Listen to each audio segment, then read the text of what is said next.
Boelter Jones, Pro Football Hall of Famer, top 100. Tyler Lockett from the Seattle Seahawks. DK Metcalf. Dave Burleson. You're watching NorbCam. NorbCam. You're watching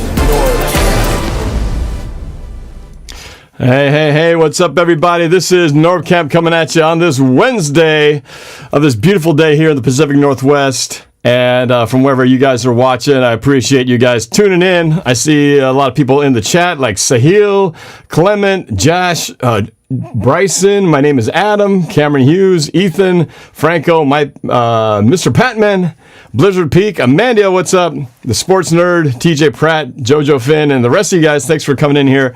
We're going to talk about a few things today with the help of course, my weekly guests. We do not have Seahawks Martin today. He is again jet setting. Well, not exactly jet setting. He's car setting. He's on his way out to Portland, I believe, as we speak right now. He's probably watching the show, though, from his mobile device. But I definitely have a couple of guests, our usuals, that are going to be joining us, just as well as the winner of last week's trivia. And I want to introduce them to you guys right now. So without further ado, let me bring on my distinguished guest panel right here. There they are. You'll recognize to my left, of course, we got Calvin Domingo at Steezy Way. Up in the right corner, Noah Boelter, DJ Squabo. And for the first time here on the show is Rishi Hoskote, who was the winner of last week's trivia. And congratulations on your big win and for being on the show, Rishi. Yeah, thank you. All right, so you might notice a few things kind of different here besides the absence of Seahawks Martin. Noah and Calvin not in their usual spots. They're sitting there sunbathing. Let's find out from those guys. I already know because I've been kind of chatting with these guys, but these guys are not in the studio because they hit the road today in a big old RV. Tell us a little bit. I guess Noah, you can start it. Where are you guys coming from with this broadcast right now? As I recognize Dukes of Hazzard in the super chat. He says, hey, Norb, Noah needs some shades. You do need some shades, man, because the future's so bright. But tell me, what the heck are you doing? Where are you at? And what's this journey you guys have been on? You know, if it comes down to it, I could always switch angles a little bit away from the sun. But we're at Wazoo campus in Pullman, Washington right now. I'm doing a visit because it's one of the two colleges I'm down to for potentially attending this fall. So I wanted to visit it in person. Most of the campus is shut down, but we're still allowed to like walk around and everything. And so when we had this weekly scheduled visit, we decided to schedule it with Norb and just see, would you like to just live stream while we're here? I'm doing a whole vlog that's going to be posted on my channel. We did a little freestyle rapping earlier. It'll be on there, just the highlights. But a couple of the fans' names might have been brought up, including Seahawks Martin, our collaborating buddy too. So Norb's name might have been dropped as well. But so that's going to be all part of the vlog. But we're currently at Wazoo's campus, just visiting Pullman, checking it out to help me decide what college I'm going to go to this fall. Very nice. And Calvin, so that's just the two of you guys riding together, right? Yeah, and then Noah's dad, came along, hopped on, driving the RV. We kind of just chilling the whole time around. Took a little nap, ate some good food, read a little book. But yeah, it was a fun drive. Just got here not so long ago. Definitely very excited. Weather over here is beautiful, and I can't wait to see what the rest of the day holds. All right. So, and how long are you guys going to be out there at the Wazoo campus? We're going to be here overnight. Tomorrow, during the day, we're going to head out, but we're just going to explore, visit, take some really good pictures. We found some good picture spots. So, All right. So possible future school for Noah. Congratulations. Well, I shouldn't say, I won't congratulate you yet because you're still doing feeling things out, but it's awesome that you guys are there checking it out. My nephew, Brandon, just graduated from Wazoo. So he just finished up over there and is, starting his career in the engineering field. So yeah, you're coming in and he's going out. So while it's, as you know, rival of my beloved Huskies, my alma mater, I do wish you the best of luck on whatever happens as you decide your future here coming in the fall. So that's awesome. I can't wait to see the rap, especially. So looking forward to seeing your guys' videos on that road trip. Now let's turn our attention to Rishi. Rishi, and did I pronounce it right? Rishi Hoskote? Is that correct? Yeah, pretty much. No, tell me how I should pronounce it. I hate when people butcher my name, so I want to make sure I get it right. You pretty much got it right. Pretty much, yeah. Pretty much. All right, you tell me. How do I pronounce your name? You got, yeah, it's pronounced Rishi. Yeah, you got, I think you got that. And then my last name is pronounced Escote, so. Oh, Scote. Oh, I think I got that. I think I was on. All right, so Rishi. All right, so you're here because you won the contest last week, so now you get to be part of our panel. Tell me just a little bit about you. Where do you live? You know, what grade level are you? And tell me, how did you become, I assume, you're a Seahawks fan. So tell me a little bit about yourself. So I'm 13 years old, and I'm going to be going to 8th grade in the upcoming school year. And I started following the Seahawks like right after we won the Super Bowl back in 2014 against the Broncos, and pretty sure I remember like the day after, like the school day after. I was in 1st grade back then, but my teacher, I remember telling us like in my 1st grade classroom back in the day, we started off the day with like reading like a letter of some sort, and then it mentioned in the letter that the Seahawks beat the Broncos in the Super Bowl. So that kind of got me into being a Seahawks fan, and I watched the Super Bowl the year after that. And when he threw that interception, I was sad. I was kind of heartbroken. But since then, I've just been like pretty consistent in like following the games and everything, and that's basically my story about being a Seahawks fan so far. And yeah, I live in Oregon. Okay. And so how is it that you happen to follow my channel? How long have you been watching my videos? Obviously, that's how you got here, was because you participated in this. How long have you been watching my stuff? So, in 2018, like at the beginning of this year, I was YouTube one day, and one of your videos, it was a 2018 Seahawks prediction video. It was in my recommended list, and so I watched the video, and I loved that video, and so I basically just like, started getting to your channel and everything. And so then when I heard about these trivia contests going on, started like a couple months ago, I wanted to hopefully get a win in one of them, and I did not expect to get a win in the last one. I thought I was gonna fall just short, but I won. So yeah, you kind of snuck in there and stole the game. So that was pretty awesome. Well, I appreciate you watching my videos. I think I understood you to say you were watching since 2018. I think it was the prediction video? Is that what you said that you'd seen? Yeah. Okay, all right. Yeah, well, those seem to be a big hit with people. In fact, a lot of people asking me about this year's video for 2020 in this very uncertain season.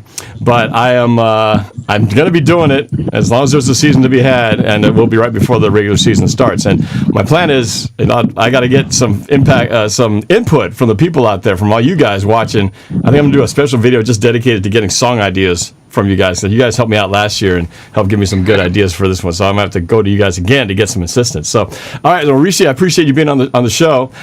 Quick shout out to Dukes of Hazzard in the super chat. He says, shout out to Rishi. Sounds like a Seahawks Martin. Another intelligent young man, a youngster on the show. And I appreciate you being here and look forward to your input. So I want to get into some of these topics that we got today. First, the news of the day is that the NFL shortened the season by 2 games due to COVID concerns. I believe they're cutting off essentially the first preseason game and the last preseason game. Makes sense because of where things are going. They've already canceled. They canceled the Hall of Fame game and now 2 preseason games. Makes you start to wonder how secure is having a season at all looking like. And I know the NFLPA is even not sure if they want to do 2 games at all. They might want to just completely scrap the preseason. Can teams be ready for the season without any preseason at all? Usually we have a month of preseason. What's it going to look like if the season has none and all they have is training camp and they jump right into it? I'm just curious. Let's start with Calvin. What do you think about this? Can we have a decent season without a preseason? Oh yeah, of course. This doesn't concern me at all.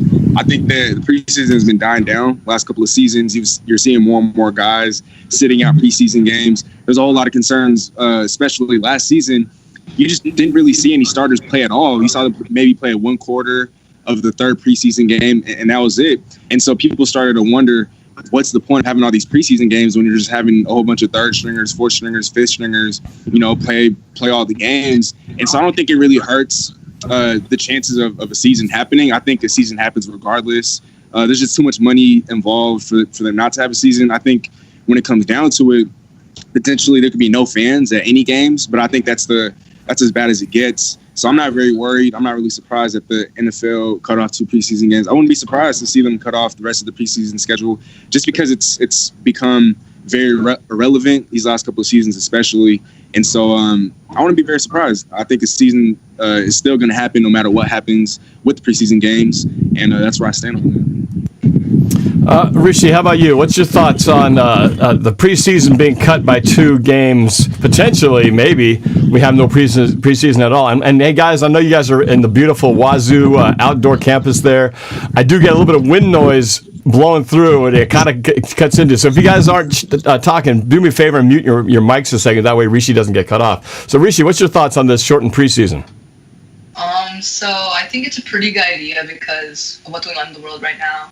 And I think we should just shorten it from 2 games to 1 game, only because I mean that way it can be like for like the NBA, they're gonna like see every player if they're gonna like before the games, like when the season restarts in Orlando at the end of this month in July, then if they're testing every player like as they go into the courts and everything, see if they have like any symptoms of COVID. And so I think that's a good idea. They should implement that into the NFL as well.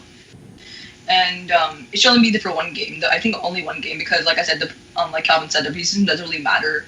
It doesn't really matter in these recent years. So I think, if we just go training camp and then straight into the regular season, that's also a pretty good idea because nobody really does watch the preseason. So nobody would really want to see a preseason game, especially if it's kind of going to be like without fans or anything like that. It's not going to be as exciting. And even the regular season might be the number of fans might be limited. So I think that's my input on that. All right, Noah, let's get your thoughts on this shortened preseason. What's the effect going to be? A big picture? Any effect? Some effect? Give me your take. I think we're going to see a bit of even more rusty football than we typically see at the beginning of the year. Without a preseason, I think that's a completely legitimate option for the NFL. College doesn't have a preseason.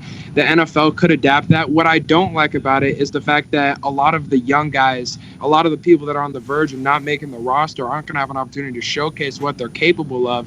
And so because of it, I'd almost want to bring forth an option of just allowing, if not the majority, all of your starters sit out the preseason. Don't come until week 1 of the season, just because we're trying to keep those everything under control as much as possible in terms of the numbers. I understand universal testing is going to be the practice, but even still, I say you have 1 game, probably max, so that you give those guys an opportunity to show what they're worth, at least worth against second and third string talent. And give them an opportunity to make plays and make the team. But for the starters, I say, unfortunately, it might just be a year where sloppy football is the beginning of the season. And Dukes of Hazzard in the Super Chat says, would be weird to hear a Hawks game without fans. Yeah, I think I heard at one point they were entertaining the idea of the broadcast piping in fake crowd noise in the broadcast just to simulate the sound. I don't like that. I anytime they start faking stuff, to me, that's a dangerous road to go down. But as far as my take on the preseason, I've never liked preseason. As a season ticket holder, it always was annoying that I had to pay the regular price for 2 games that didn't count for anything.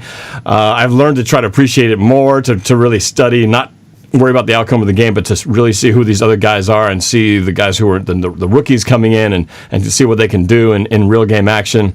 But if they had to lose the preseason, obviously they'd have to just find a way. I just do believe it's going to give a little bit of an advantage to those teams who have mostly veterans in those key positions, namely like us. We've got Russell Wilson, who's not going to really have to go through too much.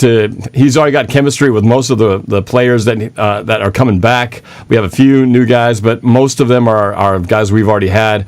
But for teams like the Bengals, who just got the number 1 draft pick, and he's trying to get his head wrapped around the playbook and needs to establish chemistry with the timing and the signals and all that stuff. I think those are the teams that are probably going to struggle more because they need all the reps they can get, and it's already been a short of reps off season. So it might be just unfortunate for those teams that have those very key positions with new guys coming in. So it might just have to be trial by fire for those teams. But I do believe there's going to be an advantage to those who are a little bit more heavy on the veteran side and not so dependent on the rookies. All right, so let's switch gears here. Last time I broke the news when the story came out, we were talking about the Patriots and Cam Newton. Shook the world really in the NFL side. I don't think anybody really saw that coming. I think some were guessing that maybe that could be a landing spot when they announced it. They certainly were playing it pretty cool and not showing their cards that the Patriots were interested in Cam Newton, and here he is. It's of particular interest for us as we play now the Patriots early in the season. I believe it's week 3? Week 3 that we play those guys, or week 2?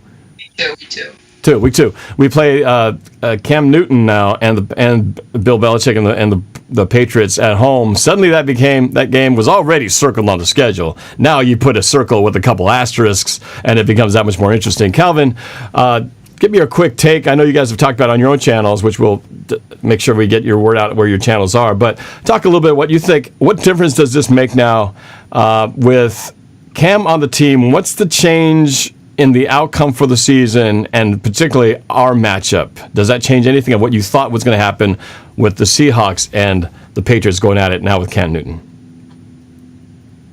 So as for our matchup in week 2, I think that changes things drastically.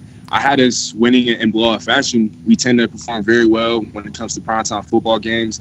And against a team that's depleted like New England, well, before they signed Cam Newton, I was calling a blowout. And now that they've signed Cam Newton, who I believe is 100% healthy now, he adds a new dimension to that offense.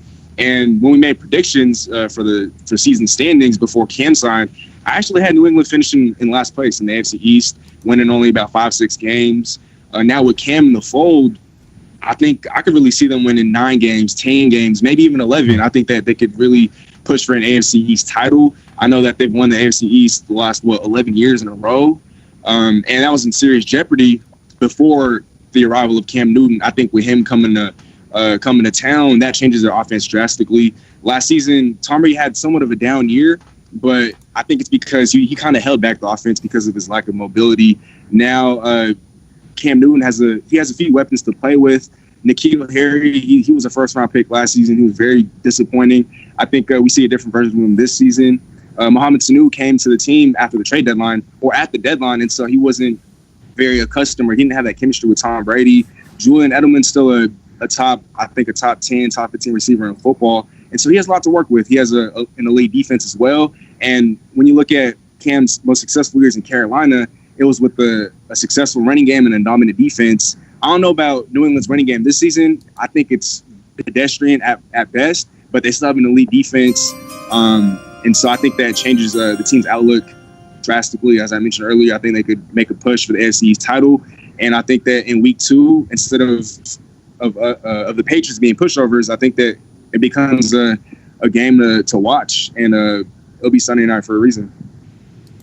Wow, that's a big swing. That's almost a doubling of the win record with Cam Newton being in there. That's a pretty optimistic appraisal. Dukes of Hazzard in the super chat again says, interesting to see if it's going to be a new Cam or no. So I guess we're all going to wonder what kind of, we have seen sort of the bit of the downslide of Cam Newton in recent years at Carolina due to injury, but maybe he is 100%. And we do know that 100% Cam Newton could be closer to his MVP form. Let's go to Rishi. Let's get your take on what does this mean for the Patriots in both their overall win-loss record and with our matchup with the Seahawks in week 2. First of all, I think this is a dub for the Patriots because they lost Tom Brady in the offseason. He went to Tampa Bay, and if they didn't get Cam Newton, they would have had to Jarrett Stidham. And we don't really know much about Jarrett Stidham and how he is fitting in with that New England chemistry and Bill Belichick. But now that the Patriots picked up Cam Newton, I think Bill Belichick can make Cam Newton back. He can put Cam Newton back to when he was at that MVP level in 2015. And I think he's going to do really good in New England. I think the Pats are going to finish maybe 10-6, 11-5. But I still think the Bills going to win the division. They just got a really good team. But I think the Pats could probably be a wild card team. And against the Seahawks, same. Before Cam Newton signed, I think this is going to be a pretty big blowout for the Seahawks. But now that Cam signed, I think it's going to be a much closer of a game, probably a one possession game or field goal game, somewhat like that. All right. Well, let's see what Noah has to say. I watched your video, so I kind of already know what you have to say, but I want to hear you share with the audience here. Nice job on that video breakdown, by the way. But recap kind of what you said. Is what's going to be the impact overall in the season and on our week 2 matchup? Yeah, I thought the signing of Cam Newton by Bill Belichick was a bit of a rash decision. The reason I say that is because Cam Newton's been available for quite a while. If this was the guy you wanted to move forward with, you could have signed him months ago when he first got released by Carolina, and New England was one of the main teams everyone was talking about him going to. People were kind of moving off the New England bandwagon. As a matter of fact, me and Calvin were filming a video. We had just filmed a video the day before Cam Newton signs with New England about how his best NFL fit is Denver, and we were explaining why. We had to scratch that video, though, because he signed with New England, but that kind of tells you how much the train of thought had kind of moved off New England because they hadn't signed him yet, and he's been available for so long. Why did they just sign him now if he's been their long-term plan? Well, it's kind of like with Tampa Bay, what they did with Tom Brady. They weren't expecting to go into the offseason and sign Tom Brady, kind of fell into their lap. Well, with Cam Newton, this kind of deal fell a little bit into Bill Belichick's lap. But I also think with Bill, it was a bit of an envy move. He's heard this whole offseason nothing but praise about Tom Brady, seeing Tom Brady's workout videos, seeing everything going on with Tampa Bay, giving him Gronk for a late-round pick. And everyone's talking about how Tampa Bay has the opportunity to host a Super Bowl for the first time ever. Bill Belichick, in my decision, made a rash decision. The comparison that I make is to when your ex cheats on you and you go and you slash their tires, you key their car. While, yes, it might make you feel better for the moment, but it has long-term implications that are going to hurt you. What this means for New England is that next year, because we all, the consensus thought is that this is just going to be a one-year deal for New England, and then Cam Newton's going to find a home elsewhere where they're going to pay him more. And for that reason, I think it's a great deal for Cam Newton, but for New England, what's your long-term goal here? This year, I agree with Calvin. I think they go 10-6 on the season. I don't think they win the division, though, and I don't think they go farther in the playoffs than Tampa Bay. So if you're not better than Tampa Bay and Tom Brady this year, next year, Cam Newton's not going to be your quarterback anymore, and then you're setting yourself up to where you're not going to be in position to go get the guy of the future in a draft that's going to be loaded with quarterbacks with Trevor Lawrence and Justin Fields. You might have had an opportunity to trade up had you not gotten Cam Newton this year, but the fact of the matter is you're probably moving off of him after this year. You're not going to win against Tom Brady this year because he's still going to finish better than you, most likely come playoff time, and then next year you're setting yourself up for failure down the road. I think it was a rash decision by Bill Belichick, and I think it was an ego move by Belichick, and because of that, it's going to have long-term implications that he's not going to like. Wow. Pretty wild. I mean, I think you guys are all pretty consistent on how his benefit will be to the Patriots, but what you're saying, Noah, is that short-term gain, possibly long-term negative effects in terms of the big picture about finding their next franchise quarterback. You just don't believe that Cam Newton is that guy. I mean, it is a one-year deal, and I agree for Cam Newton, he's sort of taken. I'm kind of thinking that had this been a regular type of offseason without COVID-19, I think Cam Newton's options would have been much bigger. I don't know if he would have taken this deal. I think he probably would have had a few more options to go visit other teams. And I think just because he was coming off of that injury, more teams would have been able to just check out the goods, make sure he's all right, and then maybe would have been more willing to put more money into a longer term deal. But given that nobody can really know for sure how healthy he is, I can see why they would only want to stick to a 1 year prove it kind of deal. But I guess that's that. It'll be interesting to see what happens if he indeed does make that that kind of improvement to the outlook for the Patriots. And will that really be it, or is there potential that if the season goes well, could he potentially be here longer? I mean, he's 9 years in, nine seasons in. He's been playing for a long time, and that body's been seeing a lot of mileage. So, we'll find out how healthy he really is, and can he still play like he did 5 years ago when he was the MVP. For me, my feeling is I think this definitely improves the Patriots situation. I was intrigued and at the same time bummed out because I was thinking, man, of course they have to upgrade that position right before we're going to play these guys. I was looking forward to the no quarterback version of the Patriots, and now they've got somebody who we're very familiar with. But maybe that's a good thing. Maybe it's good that we're familiar with him, because I think what's different is the Carolina Panthers had built their whole offense around Cam Newton as a running quarterback. He had weapons, he had a running game, he had a tight end, he had receivers, and now we're kind of going into an offense where this isn't really a system built around a running quarterback like Cam Newton is.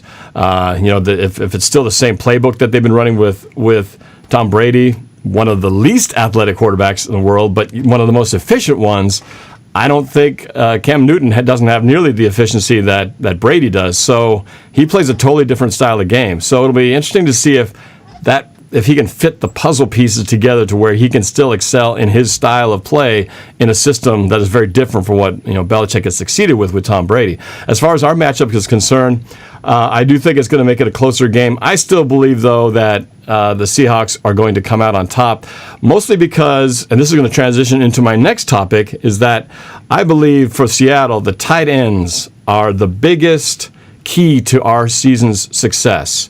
And I want to talk about that right now because one of the good things is that every time we started the year, when we had a healthy Will Dissly, he was lighting it up and doing some really great things before he got knocked out for the season. And this will be early enough where only the second week we're going to have most of our guys, knock on wood, pretty healthy, including our tight ends, which I'm very excited about. So let's talk about that now, the tight end positions. Right now, we've got a loaded tight end roster for the Seahawks. We've got 6 tight ends right now. We've got Greg Olsen, Will Dissly, I talked about, Jacob Hollister, Luke Wilson, and then we added Justin Johnson and then Parkinson. Parkinson, if you guys didn't know about, Parkinson, one of our draft picks, who I was really excited the more I read about this guy. Big guy, good hands. He injured his foot during some off-season drills or workouts he was doing. So unfortunately, that might affect his ability to get started. Again, points to the fact that it's good we have the depth. But I do believe that the tight ends are key. We've got a deep group, a lot of guys who can make an impact right now and into the future. Let's talk with Calvin first. Calvin, give me your take. We got a lot of guys in there. I don't even think all 6 of these guys, we're going to have to lose somebody in here. We can't keep them all. But who's the guy who really steps up and makes the impact for the tight end position? Since last year it was Hollister, and really by attrition, he was the guy, had some amazing games. But who really steps up and goes, all right, we are now seeing the star tight end, at least of the near future for the Seahawks? What do you got? I'm going to go with Greg Olsen. I know he's a little older. He's nearing the end of his career, and he was actually about to retire. He was thinking about retirement this past offseason, but then he wanted, running back one more time, and he ended up signing with us. I think that if he's able to stay healthy, he's still one of the best tight ends in football. It's been a while since he's been healthy, but because we have so much at the tight end position, no one guy has to play a whole bunch of snaps. And when you have all these guys that are very capable of playing the position, you don't have as much of a workload. And so when you share the workload, I think that makes things easier for everybody. We have a great receiving core, a duo in Tyler Lockett and DK Metcalf to take away attention from Greg Olsen. And Greg Olsen's also a leader. He's also a great run blocker. He brings everything you need from a tight end to the table. And I think that because he's a veteran, because he's been in the league for so long, I get that he's a new addition to the team, but I don't think it'll be very long before he establishes some sort of chemistry and some sort of camaraderie with the rest of the tight ends in the locker room, especially with Russell Wilson. Even before Greg Olsen signed with the team, Russell Wilson was posting pictures of them hanging out together. So it seems like they're already friends off the field. And so I think that helps them on the field. And I think that with Greg Olsen's presence, that helps with Will Dissly's emergence. Obviously, he won't have to handle such a huge load of snaps. We'll be able to ease him in. And I think that if he's able to stay healthy, he's going to explode, just as he has been the last couple of seasons prior to getting injured. And so I think the biggest X factor in this tight end group is going to be Greg Olsen, but I think we shouldn't ignore Will Dissly as well. Quick Super Chat, Dukes of Hazzard again, who's busy in the Super Chat today. He says, dang, Rishi is going to fit right in here. So, Rishi, shout out to you, Dukes of Hazzard, loving what you're contributing. So let me go to you now here, talking about the tight ends. Who do you like to be the star guy to rise up and be that star tight end that Russell Wilson can finally consistently throw to in 2020? If he doesn't get injured, then Will Dissly, because before he got injured, Will Dissly was super productive, and he missed I think he got injured like week 6 or something. So if he was there for the next half of the season, then he probably would have been a really good weapon. We probably would have won the division with him. We probably would have won so many games that we lost later in the season. We would have maybe won those games if Will Dissly was there.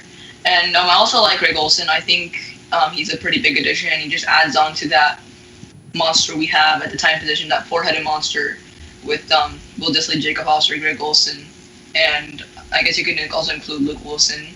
And Cody Parkinson, he's injured, so you don't really see much of him this season.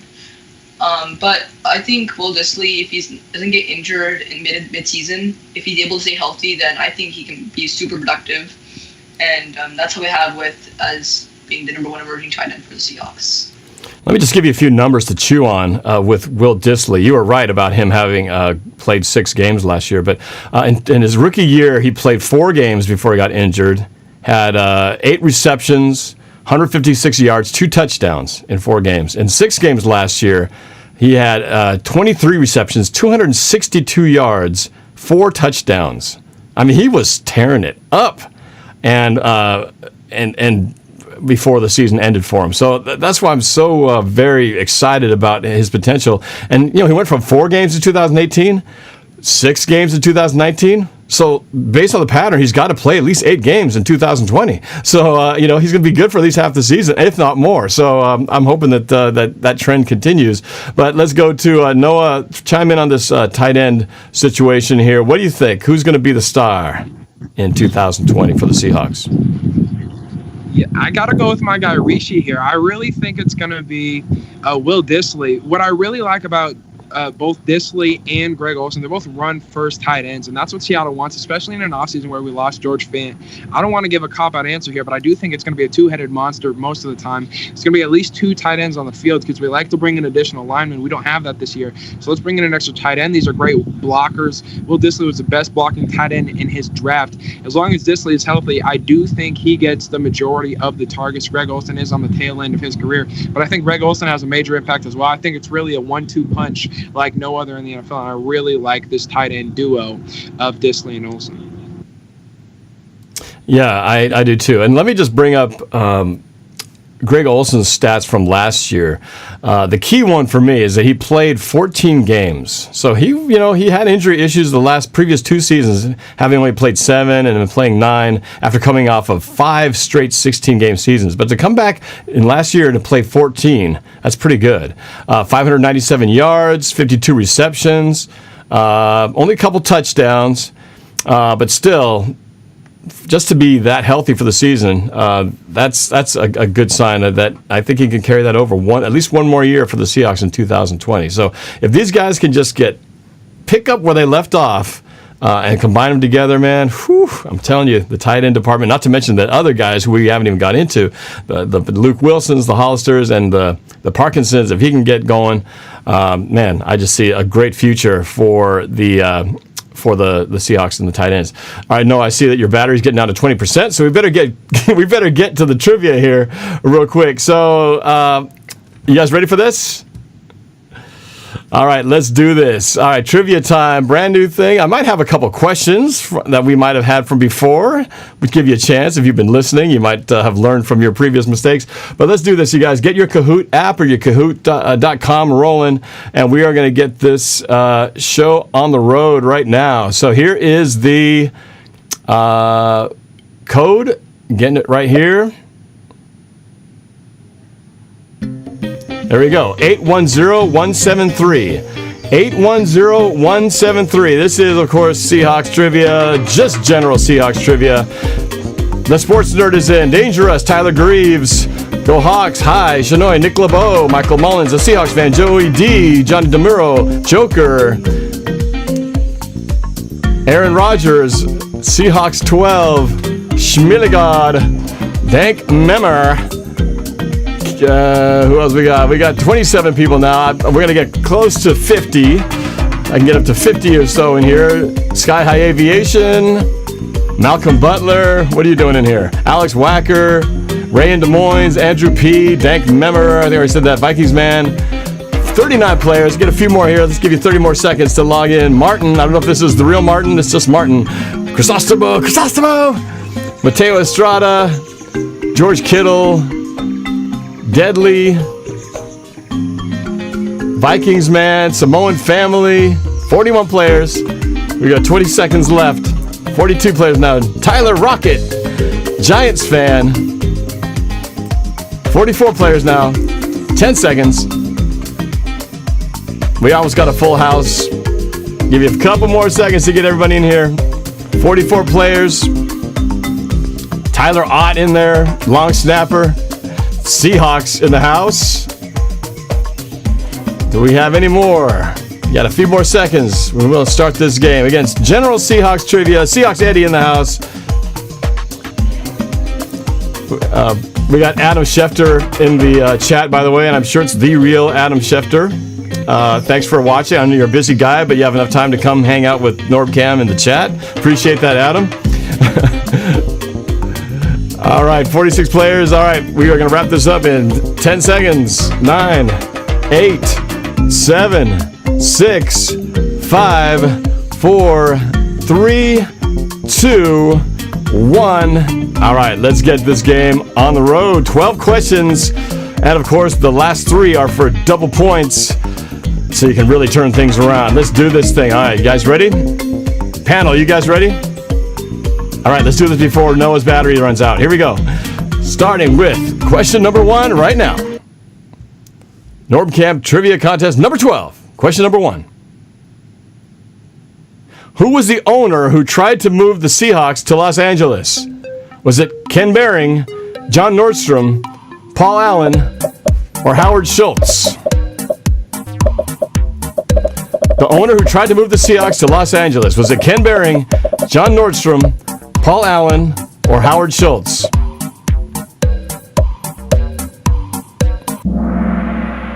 All right, most of you got this one correct. That was right. That was Ken Behring.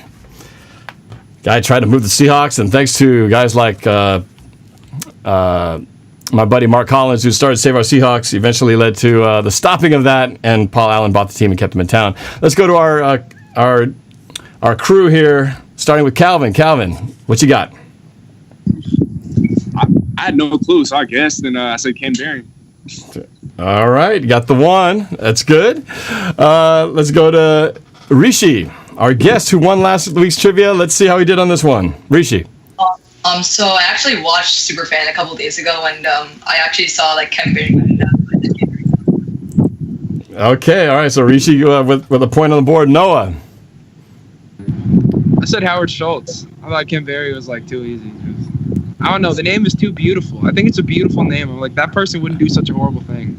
But I was wrong. Howard Schultz might, though. So, are you seriously put Howard Schultz?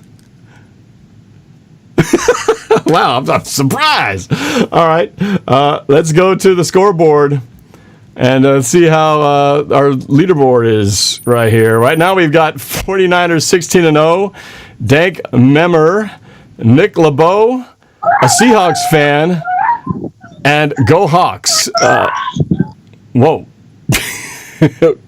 Okay. All right. Let's go to the next question here. Here we go. Question number 2. By what percentage did the Seahawks Stadium vote pass in 1997? Was it 57-43, 51-49, 54-46, or 61-39? What was the vote percentage to pass the Seahawks Stadium in 1997?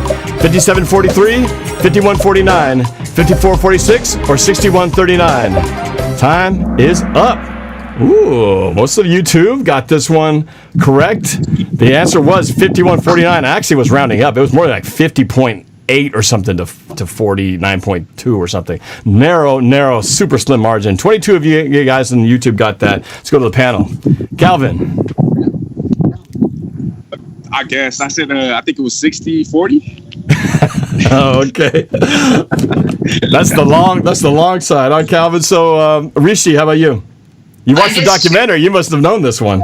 Yeah, I guessed 2. I don't think I remembered that part of the documentary, but I guessed and I got it correct too. I said 51-49. All right, 2 for 2. Noah, are you on the scoreboard here? I'm not. To be honest, my dog started going crazy when you asked the question, so I missed it, and I went with the last option because that's the only one I heard. Oh, blame it on the dog. Blame it on the dog. So Noah I would have been guessing anyways. It would have been a guess. Okay, all right. So Noah still off the board. Dukes of Hazard in the super chat says, shout out to Mark Collins, great documentary. Yes, if you haven't seen it, you can see it on my channel, Superfan, the story about Save Our Seahawks. All right, let's go to the scoreboard and let's see how everybody did in YouTube land. Changes. Nick LeBeau, regular on the show, moves to first. Sky High Aviation in second. Aaron Rodgers to third. Joker to fourth. And Andrew P. moves into fifth place as we go to question number 3. Here we go. Who was the original voice of the Seahawks before Steve Rabel? Is it Joe Buck, Bob Blackburn, Pete Gross, or Bob Rondo? The original voice of the Seahawks. Joe Buck, Bob Blackburn, Pete Gross, or Bob Rondo? The original voice of the Seahawks. Joe Buck, Bob Blackburn, Pete Gross, or Bob Rondo? Time is up. Most of YouTube got that correct. Pete Gross. Yes, Pete Gross was the original voice of the Seahawks. I grew up listening to a lot of his voice on the radio in the 70s and 80s, and he passed away due to cancer. I believe it was throat cancer a number of years back. But guys, did you guys know this? I know this is before your time. You would not have been listening to the radio like I was. So curious if you guys had any idea on this one. Calvin? Well, if there was one thing that I knew for sure it wasn't Joe Buck. But I went with one of the what was the last guy's name again? Bob Rondo. I went with him just because his name sounded cool. So okay. All right. No points for you. Rishi, how about you? I also eliminated Joe Buck automatically. And I just guessed, and I said Pete Gross. Wow, 3 for 3. On fire again. Noah, are you on the board?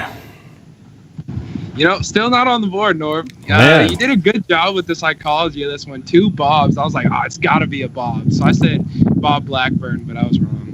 Well, I was not going on the psychology, to be honest with you. These are, besides Joe Buck, that was the throwaway answer, but these are actually all 3 very famous voices in the Pacific Northwest. Bob Blackburn was the original voice of the Supersonics back in the 70s and 80s. Pete Gross, as I mentioned, was the original voice of the Seahawks, and Bob Rondo was the longtime voice for the UW Huskies. So these guys are all voices I knew very well. The only one I didn't include in there was, of course, the Mariners voice.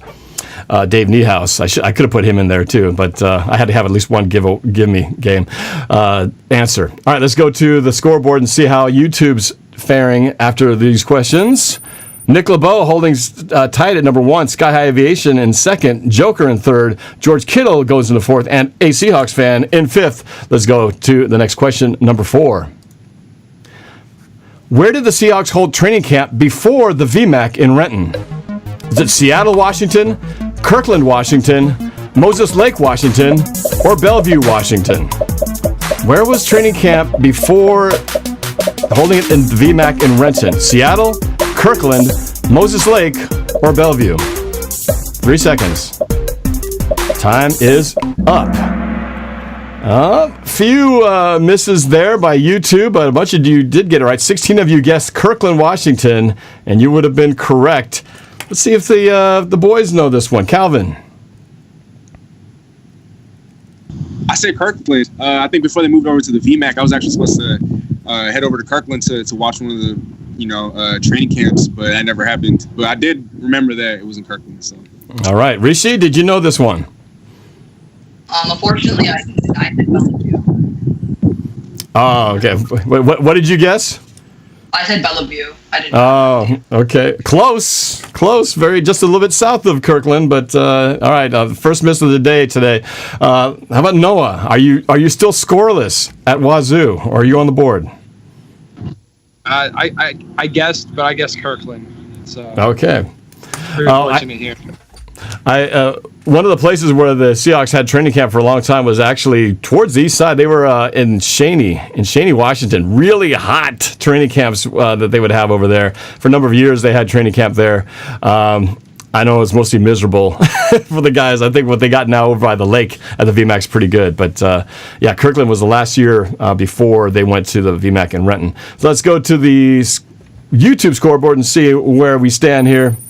Well, not too many changes. Nick LeBeau still standing strong at first. Sky High Aviation in second. Joker holding in third. Dank Mimmer moves to fourth. And George Kittle drops to fifth. And we go to our next question. Question number 5. Which Seahawks quarterback has thrown the most interception in his career? Is it Dave Craig, Matt Hasselbeck, Russell Wilson, or Jim Zorn? I believe I might have asked this question before. Most interceptions in his career. Dave Craig, Matt Hasselbeck, Russell Wilson, or Jim Zorn? Most career interceptions as a Seahawk. Craig, Hasselbeck, Wilson, or Zorn? Time is up.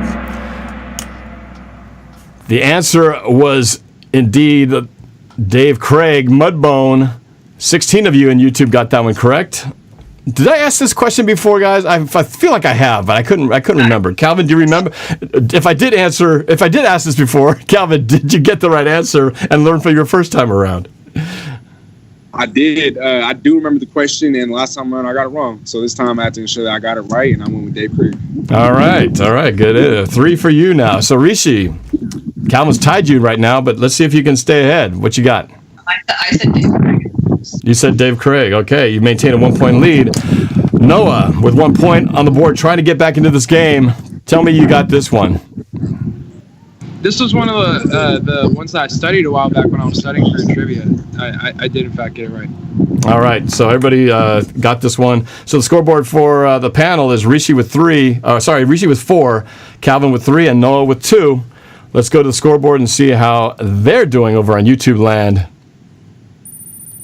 A couple of changes. Nick LeBeau still strong lead with 5,000 plus points. Sky High Aviation holding strong at second. Joey D moves to third. A Seahawks fan moves into fourth, and Joker drops to fifth place. And up 11 places, Sign AB is the highest climber right now. Somebody wants to see Antonio Brown in a Seahawks uniform. But let's go to the next question right now. Question number 6. Which Seahawks running back holds the record for most fumbles? We're talking career. Was it Chris Warren, Sherman Smith, Sean Alexander, or Kurt Warner? Most career fumbles. Chris Warren, Sherman Smith, Sean Alexander, or Kurt Warner? Career fumbles. Time is up. Oh, a little split on this one, but 12 of you guys guessed Kurt Warner, and those 12 were correct. I might have asked this one too. It felt like a familiar question, but I'm not sure. Calvin, did I ask this question, and did you know this? I think he did, and for the second time in a row, I got it wrong. I said Chris Warren. Sorry, man. Sorry to hear that. What did you guess? Who did you guess? I said Chris Warren. Okay. Rishi. So I eliminated Sean Alexander because I'm guessing he didn't really have too many fumbles, not as least as many fumbles as these guys, and I eliminated Chris Warren and Sherman Smith. I haven't really heard of them. I said Kurt Warner, and I got it correct. All right, good for you. That puts you to 5. Noah, how'd you do with this question? I didn't eliminate Sean Alexander. I was like, it's unexpected. I could see it. Sean Alexander, we all remember his great moments. We try to forget the bad moments. So I said Alexander. Okay, yes, it was Kurt Warner. Big pickup back in the early 80s. So I'll go to the YouTube scoreboard in a second. I just want to shout out real quick on the super chat, Ryan Beal. So he is, or Beal. I'm a Bills fan, but I enjoy your videos. Keep it up. Thank you very much. And then Jeremy Goebel, I fired Crisosimo 2.0. Okay. All right. Let's go to the scoreboard right here and see how things change. Not much at the top. Nick LeBeau still in first. Sky High Aviation in second. A Seahawks fan moves up to third. Joey D drops to fourth. And Andrew P to the top 5 moves up to the 5th position. Up 13 places. Tyler Ott is the highest climber trying to get on the podium. Let's go to the next question. By the way, I have to do a quick shout out to Rohan, who's always hanging out in these shows, but he's the one actually suggested to me to let the computer choose the answer location instead of me. So I did no positioning of the A, B, C, or D. So if you guys are going to try to psychoanalyze what I would do, It's not me. It's all the computer. So I do not know where these answers land. So there you go. Here we go. Let's go to the next question. What is the name of the Seahawks bird that flies onto the field before each home game? Is it Tama, Tlanua, Blitz, or Boom? The name of the bird that flies onto the field before each game. Tama, Tlanua, Blitz, or Boom? The actual bird. Tama, Tlanua, Blitz, or Boom? Time is up. Kind of an easy one. Most of you guys out on YouTube got that. 19 of you guessed Tama, which is the correct answer. Let's go to the panel. Calvin. I said Blitz. Oh, no. He does fly out to the field, but he has to run and wear his tennis shoes when he does it. That's the official mascot, the guy inside the suit. All right, let's go to Rishi. Did you know this one? Yeah, I knew Blitz was the guy inside the suit, so I said Tama. All right, good guess. Noah, you can tie Calvin with this answer. I remember this from going to the games, and I think they put it on the big screen sometimes. So I remember the name. Okay, all right. I couldn't have said it without the options, but with the options. Right. Well, I had two names, and actually Tlanua is actually a Native American word that is for hawk. So that could have easily been, if somebody knew the origin of those words, might have been thrown off. But there we go. So after that round, we've got Rishi with 6 and Calvin and Noah tied for 3. Anything can happen, though. A lot of time left. Let's go to the scoreboard for YouTube, see where everybody shakes out. Wow, only a couple changes. Nick LeBeau still with the lead in first, but not by much. Sky High Aviation's hot at his tail in second. A Seahawks fan is got 3 in a row up to third. The Sports Nerd moves up to fourth, and Andrew P. drops to fifth. Let's go to the next question. Question number 8. Who is the tallest player on the Seahawks? Is it Ethan Posick, Dwayne Brown, Luke Wilson, or Colby Parkinson? Tallest Seahawk. Ethan Posick, Dwayne Brown, Luke Wilson, or Colby Parkinson? The new tight end. Posick, Brown, Wilson, or Parkinson? Look at that. Most of the YouTube got this one correct. They went with our newly injured, newly drafted tight end, Colby Parkinson. That's the correct answer. Let's see how well the panel knew our new draft pick. What you guys got, Calvin? Well, I knew Parkinson was 6'7", and so it was down to Pochich and Parkinson. But I thought Pochich was 6'8", and so I went with Pochich. Parkinson had him by an inch. You were off the one direction by one. Rishi. I had no clue on this one. I just guessed. I didn't hear it. Sorry, the wind drowned you out. You said, who did you guess? I had no idea what the answer was. I just guessed Luke Wilson. Luke Wilson is actually taller. I didn't realize how tall he was. He's actually one of the tallest Seahawks, too. Noah, how about you? You know, if I were writing a question like this, I would write down Dwayne Brown as one of the options. I might put Posick, I might put Wilson, but I sure as heck wouldn't put Parkinson just off the top of my head. So I went Parkinson as the answer, and it was right. All right, psychoanalyzing the selections there. So after that round, we got Rishi with 6, Noah with 4, and Calvin with 3. Let's go to the YouTube scoreboard right here. See how things change. Only a small change at the bottom. Nick LeBeau in first, Sky High Aviation in second, a Seahawks fan in third, the Sports Nerd in fourth, and Dank Memmer back to the top 5 at the fifth position. And up 8 places, Tyler Greaves climbing high, trying to get on the podium. Let's go to the next question. Question number 9. Which of these Seahawks is the shortest? Philip Dorsett, Quandre Diggs, Tyler Lockett, or John Ursua? Shortest of these Seahawks right here.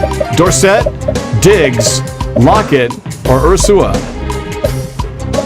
Which of these Seahawks is the shortest? Philip Dorsett, Quandre Diggs, Tyler Lockett, or John Ursua? Time is up. The correct answer is Quandre Diggs. Only 8 of you in YouTube got that one correct. This is a tricky one because you don't normally think about the short guys. But short guys need love too. Quandre Diggs is the correct answer. The Seahawks safety we picked up from Detroit last year.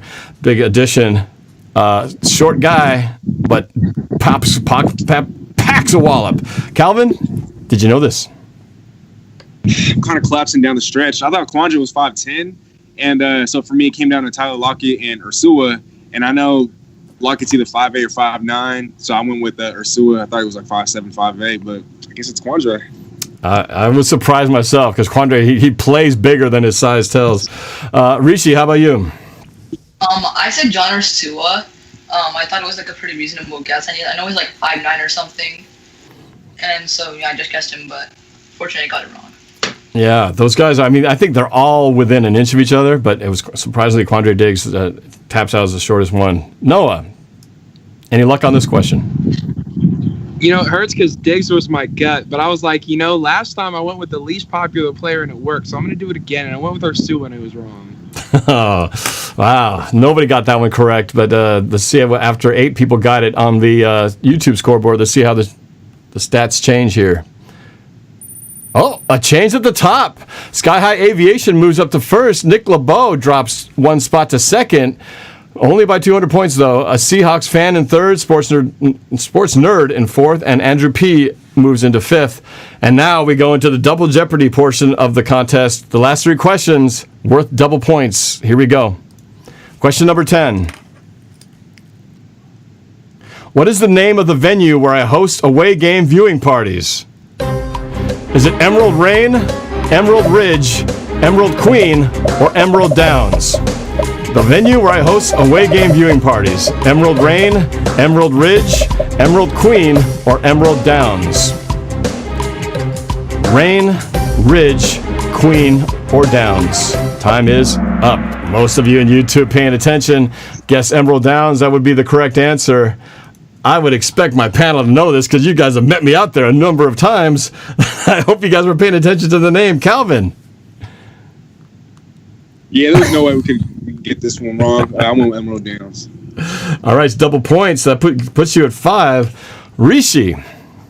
I was going to say Emerald Downs. I knew this one, but then my computer literally psyched on me at the last second. I accidentally clicked yellow, not green. I got it wrong because of that.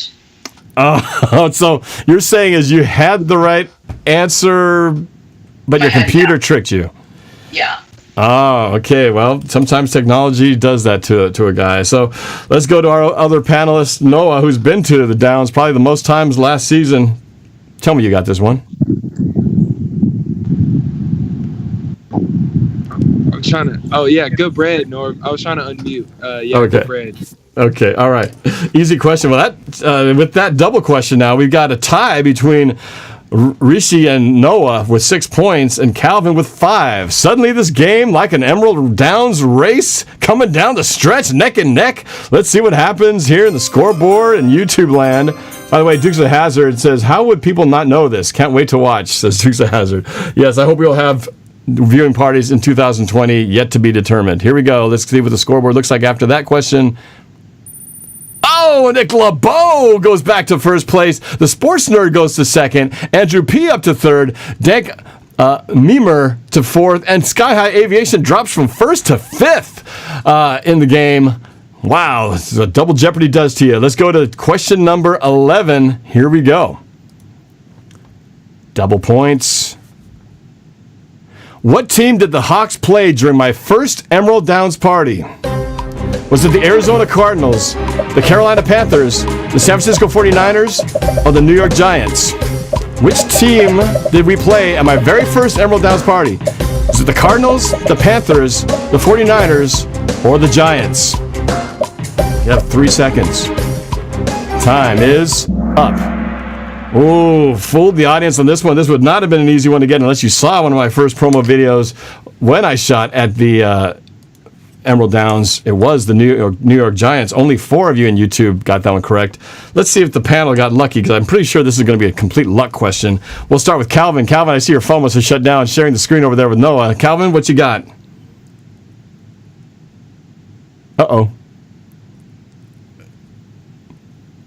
Calvin and Noah down the stretch. Don't tell me the technology has failed us. They're frozen over there. Oh, my goodness. Well, we might just have to get their answers. Hopefully I can reconnect with them in a bit. But for now, Rishi, we're just going to have to wait to see what their answers come. But let's see if you got this one. Rishi, you still connected with me? Yeah, I am. So, I pretty much narrowed it down between 49ers and Giants. I just guessed 49ers and Giants from one of the answers, but I said 49ers, unfortunately. Oh, had it down to 50-50 and got the wrong side of the coin. Like I said, I'll get Noah and Calvin's answers for these last two questions later to see how they do. But let's focus on the YouTube crowd here and find out how much the scoreboard has changed with this double point question. Oh, only one change, and that's the sports nerd moves up to first, stealing the spot away from Nick LeBeau.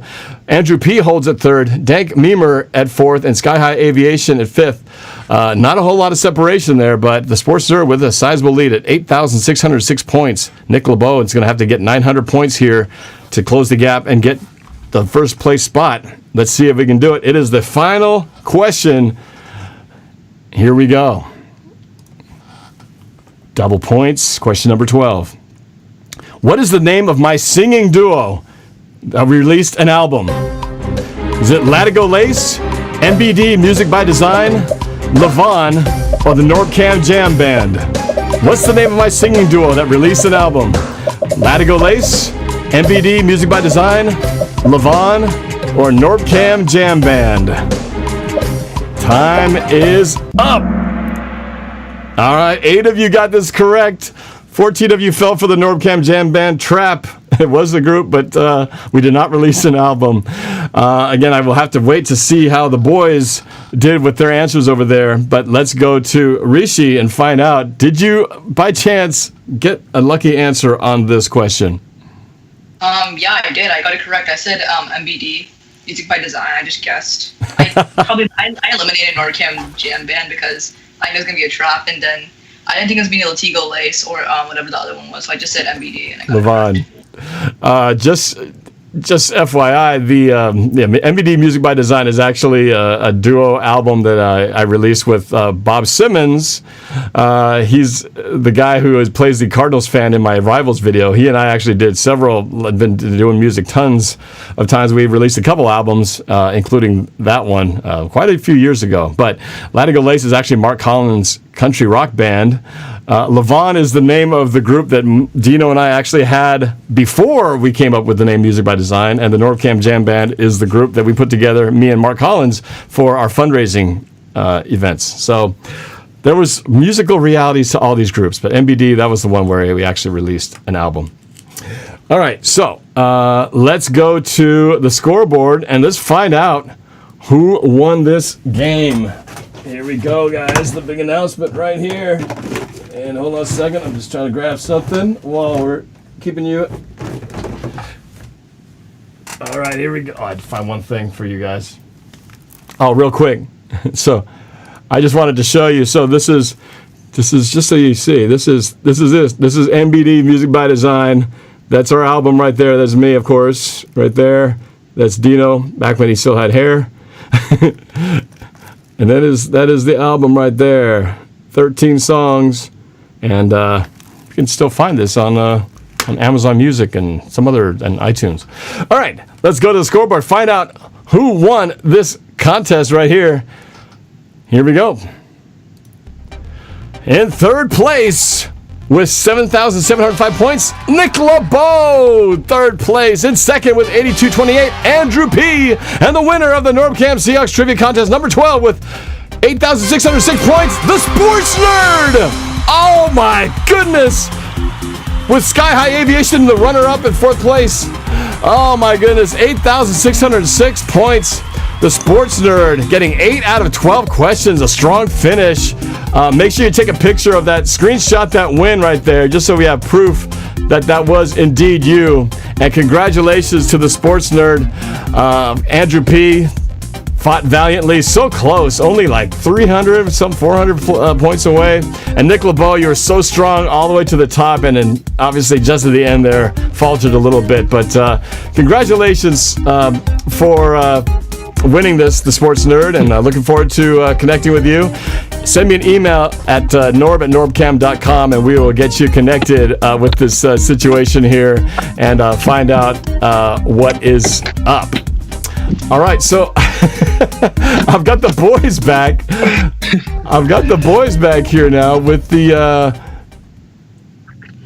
connection reestablished.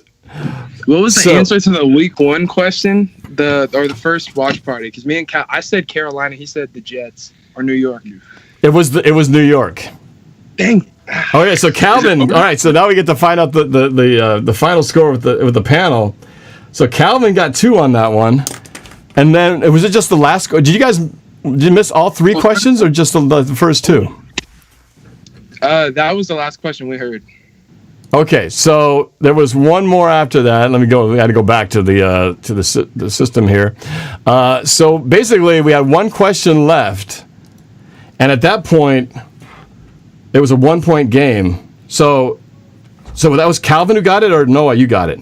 Calvin got it. Calvin got it. Okay, Calvin with a 1-point lead. So this question decides it all with 2 points here.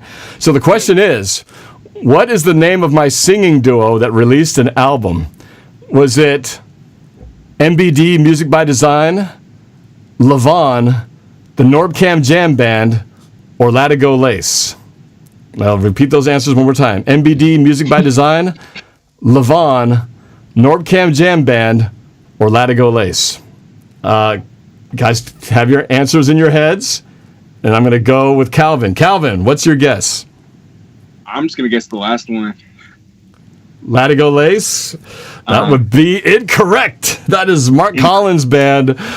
Noah, a chance once again to steal from Calvin. What's your guess? Music by Design. Did you know this, or did you just guess it? No, that's a guess, bro. That was a definite guess. Well, you guessed correct, because that is our album right there. Can you guys see that? Yeah, see, that's a great name, Norb. I really like that name. MBD Music by Design, baby. Yeah, that was me and my buddy Bob Simmons, a.k.a. the Cardinals fan from the Rivals videos. Yeah, we do a lot of music together over the years, but that was from some time ago. So, guess what, guys? With that win, Noah, that puts you in a tie with Rishi. 8 points apiece. And Calvin with 7. Sorry, man, you just tripped up at the very end there. So we're gonna have to figure out how to break the tie. My goodness, here we go. We got to break a tie here. What's that? Arm wrestling. Yeah, virtual arm wrestling. That'll be a thing. All right, so I need some help. I need some help from the audience. Let's get a question from the audience. We got to break the tie between Rishi, our guest, and Noah. I'm going to take the first good question from the audience here. And we're going to throw that out there, and I'll have to look up the answer and see what it is. Let's find a good question from the chat. We need a good question to break the tie. Somebody give me a good question out there in the chat room. It was funny. And the sports nerd, thank you. I look for the email. I look forward to hooking up with you on this show. Norb, when when our phones died, we had to run down this huge hill like super fast. Like we was booking it, man. It was fun. It was like we were late for class already. Okay, here we go. Here's a question. Who was the quarterback that Seattle signed to a free agent deal before drafting Russell Wilson in 2012? And I'm not going to give you choices. You just have to think of an answer and then give me something, all right? Who was the Seahawks quarterback? And this is Tyler Greaves came up with a good question here. I was just talking about this with my family. Who was the quarterback that Seattle signed to a free agent deal before drafting Russell Wilson in 2012? As our guest, Rishi, I'm going to let you go first. Do you know who the quarterback was that we drafted to a free agent deal before Russell Wilson stole the job away? Do you know the name? I'm pretty sure Matt Flynn. Somebody's in the chat writing it up. Did you peek at that, or did you just know that one? No, I just knew that one. You weren't even a fan yet. You remember because you were a fan at the Super Bowl, so I thought you got to get away. I found out about like things that happened. So Noah, did you know that one? Yes, sir. Yes, sir. You knew that one. Okay, all right. So we still got a tie here. Like, who's this Russell Wilson guy? That was me. Let's see. Now that we have asked that question before. Oh, here we go. Here's a good question. All right, we're gonna go throw curveball here. We're gonna go Seattle Mariners trivia. Just see if you can guess this one. All right, who was the first Seattle Mariner to hit for the cycle? See how well you guys know this. All right. No peeking. I think I know who this is. I think I know who this is.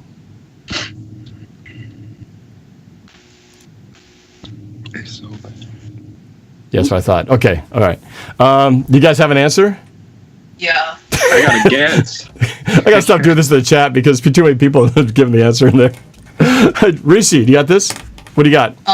I'm only guessing this because I think he used to be in your intro, but Jay Buhner.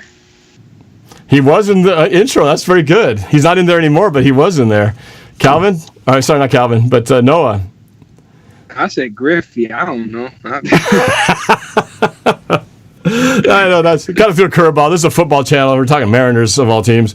Well, Rishi, I got to give you that one. And the fact that you remembered that Jay Buhner was actually in my intro, that's pretty good observation tonight. So congratulations to the sports nerd for winning the online contest, and to Rishi not only winning the contest to be on the show, but wins it here in overtime fashion to beat our veteran, mental sports studs of our panel. Rishi edges out Noah in the game, but congratulations, Rishi. That was a great job. So thanks for being part of this, you guys. I before we sign off, because that's it. That was the game.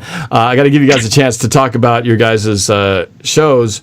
So let's start with now, Rishi. I think you told me you don't really do social media. You don't really have a YouTube channel, or is there anything you'd like to talk about or promote, or just say about something that you haven't had a chance to talk about yourself? Here's your chance to tell the world a little bit more about who Rishi Hoskote is. Rishi?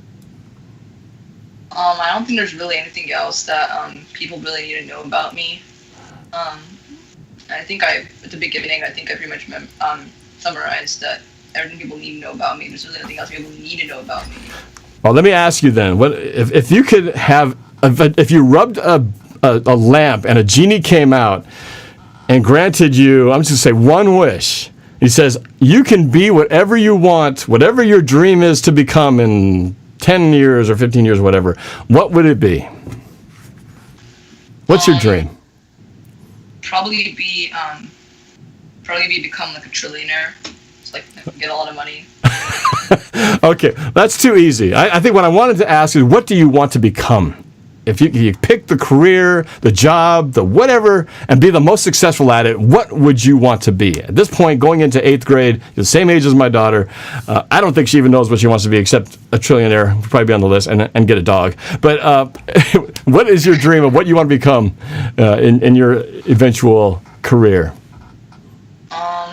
It's a tough one. There's so many jobs. No pressure. I want to I really like history and geography. I think a social studies teacher would be a pretty good job for me. Also a doctor, probably because it's a high paying job. Sure. So I can get lots of money as well. You probably have a better chance of getting $1 trillion as a doctor than as a history teacher. But that, you never know. You never know. There's always different routes to get to some place. All right, so that's good to know about you. Potential history teacher or doctor. We'll find out. We'll check in with you in like 20 years, and we'll see how that's going, all right? But hey, Rishi, I want to thank you, man, for being on the show. You've been a great sport, and congratulations. You're a very smart kid. So I'm sure we'll have you on in a future show. So thanks for joining us today. Let me go back to our panel, guys. Of course, we got Noah and Calvin. You guys are jointly on one phone here since one of them died. So tell us again, to the audience who don't know who you are, tell them a little bit about your collaboration, what you guys do on YouTube and social media, and your radio show. Go for it. Noah, that's you. That's your cue to talk about yourselves. Was I not? Are you guys? You picking me up? You're on. Saturday? You're on, man. You're on. Sweet. So Saturday mornings from 10 to 1, we talk sports on the Boelt for 3 hours. It's going to be a July 4th special this weekend, so be sure to tune in. You can tune in live on the KGRG app. If you missed the show, we upload all of the podcasts to SoundCloud. The link is in the description below as well. I have a YouTube channel. I post twice a week at least. Calvin has a channel as well. I'll let him talk about his, but he's an NBA expert, and you definitely want to subscribe to him. But I post twice a week. I'm more of an NFL guy, and that is my primary focus. I'm a Seahawks fan. Post at least twice a week, Sundays and Thursdays. This coming Thursday, there's a video to be it's already set to premiere with Calvin, talking about the NBA and how it's rigging its comeback in favor of the Pelicans. Cal. Yes, sir. So as Noah said, my YouTube channel is Steezy A Smith, SteezyA Smith.